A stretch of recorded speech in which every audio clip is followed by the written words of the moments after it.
علماء فرماتے ہیں محبوب کو جنت میں بٹھا کر جہنم دکھائی گئی. حبیب کی جہنم دیکھیے. اب اللہ کے رسول علیہ السلام نے جو جہنم کا ماحول دیکھا اس کو بیان فرمایا. اس کو ذرا سن لے. یہ معراج النبی کے بیان کا ایک حصہ ہے. اور اللہ پھر سوچو کہ ہم کہاں ہوں گے, ہماری کیفیت کیا ہوگی. اللہ کا عذاب کیا ہے. قرآن کہتا ہے ان بطش ربک لشدید, تیرے رب کی پکڑ بڑی سخت ہے.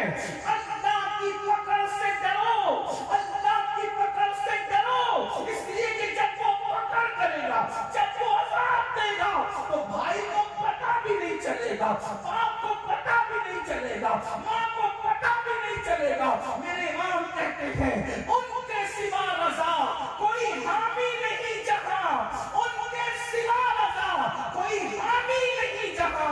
گزرا کرے پسر پہ پدر کو خبر نہ ہو, جب بیٹے پہ گزرے گی تو باپ کو پتہ بھی نہیں چلے گا, کسی کو پتہ نہیں چلے گا. اور یاد رکھنا اگر کوئی سوچے کہ پتہ بھی چل جائے تو کوئی کر کیا سکے گا.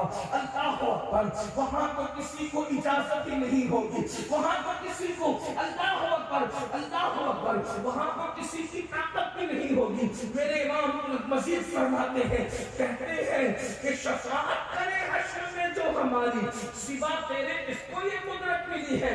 ارے سب کو اپنی اپنی پڑی ہوگی. اللہ اکبر. اب آئیے معراج النبی میں, معراج کی شب میں اللہ کا دیدار بھی کیا, جنت کی سیر بھی کی, اور جہنم کا جو مشاہدہ کیا اس کو سنے. میرے اور آپ کے آقا و مولا خاتم النبیین قائد المرسلین سید العالمین فرماتے ہیں کہ جب میں نے, اے میرے صحابہ, آقا صحابہ کو بیان کر رہے ہیں, اے میرے صحابہ, جب میں نے جہنم کا مشاہدہ کیا, آقا ارشاد فرماتے ہیں تو میں نے دیکھا ایک بندہ لیٹا ہوا ہے, جہنم کے اندر لیٹا ہوا ہے. ہائے ہائے, اللہ کے رسول بیان کر رہے ہیں جہنم کے اندر لیٹا ہوا ایک بندہ, اور ایک بہت بڑا پتھر اس کے سر پہ مارا جا رہا ہے. اللہ اکبر. میں آپ کے اور اپنے چہرے کو دیکھتا ہوں تو مجھے بھی اپنے آپ اور آپ پر بھی ترس آتا ہے کہ اللہ اکبر کتنے کمزور ہیں ہم لوگ, اور خدا کا ذات کتنا طاقتور ہے. کیسا وہ خوفناک ماحول ہوگا. اللہ کے سچے نبی فرما رہے ہیں, اور یہ بات سننا اور دھیان سے سننا اور غور سے سننا, اور دیر تک آپ کو امتحان میں نہیں رکھیں گے مختصر میں, لیکن یہ کسی کے دل کی آواز ہے, یہ کسی کے دل کی صدا ہے. اے میری قوم کے جوانوں, سوچو تو صحیح. اللہ اکبر.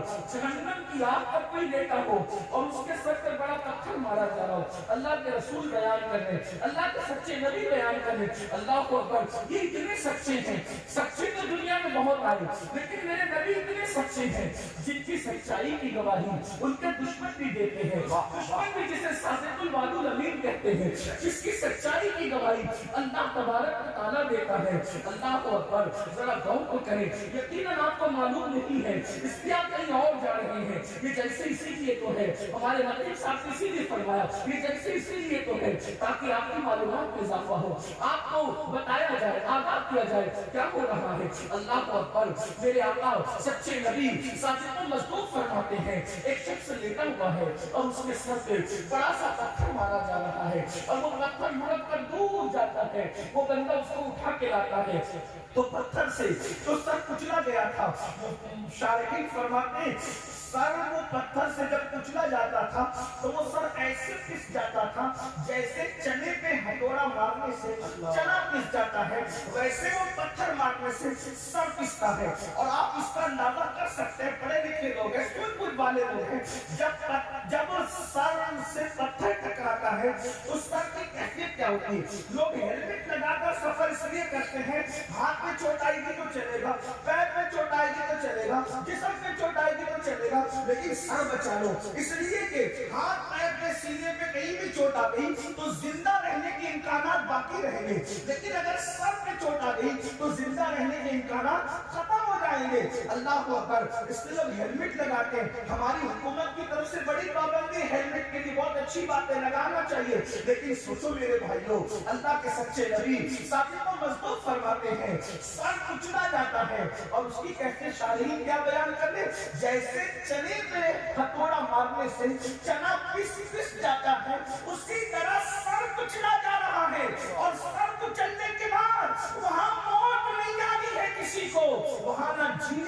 جائے گا نہ مرنے دیا جائے گا۔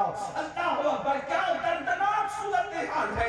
اللہ اکبر، آقا فرماتے ہیں پتھر مڑک کر جاتا ہے، سر پھر درست کر دیا جاتا ہے، پھر پتھر مارا جاتا ہے، پھر وہ ویسے ہی پس جاتا ہے، پھر پتھر مڑک کر جاتا ہے، پھر لایا جاتا ہے، سر ویسے ہی پس جاتا ہے۔ میرے آقا فرماتے ہیں میں نے جبریل سے پوچھا اے جبریل یہ کون لوگ ہیں اور ان کو یہ دردناک عذاب کیوں دیا جا رہا ہے؟ تو جبریل امین عرض کرتے ہیں یا رسول اللہ صلی اللہ علیہ وسلم یہ لوگ نماز نہیں پڑھتے تھے دنیا میں، اس کے کیا حال ہے؟